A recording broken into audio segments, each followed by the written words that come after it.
আজকে সকালের সূর্যটা কিন্তু একেবারেই অন্যরকম। আর তোমাদের সেই ঘটনাটা মনে আছে তো?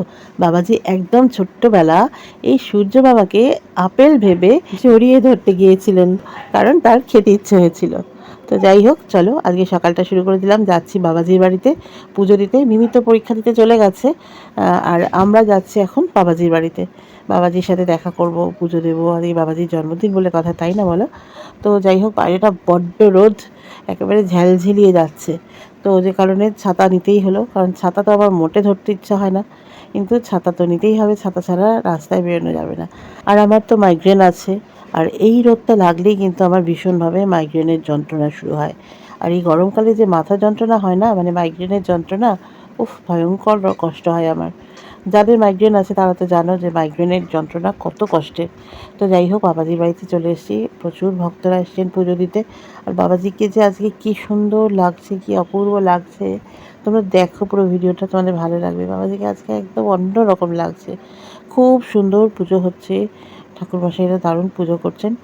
আর এই দেখো আমার বাবাকে কত সুন্দর দেখতে লাগছে। তোমাদের জন্য বাবার এই মূর্তিটা আমি কিন্তু ভিডিও করে নিলাম। তোমাদের কেমন লাগলো অবশ্যই কমেন্টে জানিও। তো যাই হোক, আমিও পুজো দিয়ে নিলাম। পুজো দিয়ে বাবাজির জন্য ভীষণ সুন্দর একটা জিনিস কিনেছি। এই দেখো, দেখতে পাচ্ছ কি সুন্দর? এখানে প্রভু রাম রয়েছেন। এই যে এটাকে বোধহয় বুন্দারওয়াল বলে বা জয় পতাকা বলে। তো এই জয় পতাকা কিন্তু আমি আমার ঘরে বাবাজির যে মূর্তি আছে সেখানেই স্থাপন করব।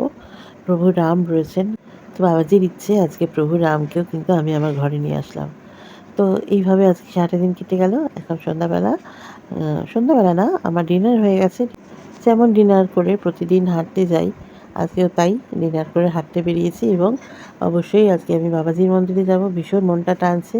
আজকে এত ভালো লেগেছে আমার, সকালবেলা না বাবাজির মন্দির থেকে আসতে ইচ্ছে করছিল না, মনে হচ্ছিলো বসে থাকি সারাদিন। তো যাই হোক, এখন একটু সুযোগ পেয়েছি, আবার চলে যাচ্ছি বাবাজির কাছে। ভীষণ মন টানছে। আর তোমরা দেখো বাবাজিকে কী সুন্দর লাগছে। এখন তো বিকেলবেলা, মানে সন্ধ্যাবেলা একটু ফাঁকা। আমি এখন গেছি, এখন কটা বাজে, 9:30 নাগাদ, একটু ফাঁকা। তো বাবাজিকে দর্শন করিয়ে নিলাম তোমাদের, আর পুজো হয়ে গেল। তো এখন বাড়ি ফেরা পালা। তো চলো বাড়ি যাই। আর আজকের দিনটা সত্যিই ভীষণ সুন্দর কাটলো। এরকম প্রতিদিন যদি বাবাজির পুজো থাকে কী ভালোই না হয় বলো? আমার যত চিন্তাভাবনা, প্রতিদিন কি আর মন্দিরে পুজো হয়? জন্মদিন কি আর রোজ রোজ হয় বলো? তো বাবাজিকে মন থেকে তুমি যদি ডাকো, প্রতিদিনই তুমি সাড়া পাবে। আর এই দেখো কি সুন্দর লাগছে আজকে পূর্ণিমার চাঁদ। তোমাদের জন্য আমি ভিডিওতে নিয়ে নিলাম। আজকে এই পর্যন্তই, আবার কাল দেখা হবে। টাটা।